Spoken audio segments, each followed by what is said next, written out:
তৈরি করে নিজের জামা কাপড়গুলো কিন্তু এইভাবে ক্লিন করতে পারেন। এটা হচ্ছে ঘরোয়া পদ্ধতি, খুবই সহজ একটা পদ্ধতি। সাইকেলটা এইভাবে দিয়ে দিবেন, সাইকেলটা এইভাবে দিয়ে দেওয়ার পর এই যে পেডেলটা আছে, পেডেলটা মনে করেন যে ইয়া করবেন, এভাবে ঘুরাবেন, ঠিক আছে। আবার একটু জামা কাপড়গুলো একটু হাত দিয়ে ইয়া করে দিবেন। এখানে আপনার কোনো পরিশ্রমই করতে হবে না, বিন্দু পরিমাণ পরিশ্রমও করতে হবে না।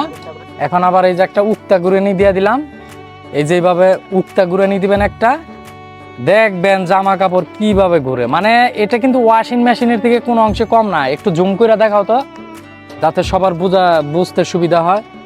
মানে এটা আমি আপনাকে বইলা বুঝাবার পারবো না। এই যে একটা উক্তা দিবেন আর একটা এই যে ভাগটা ঘুরে নিয়ে দিবেন, এই যে কাপড় পরিষ্কার হবো না। আবার বলে আমি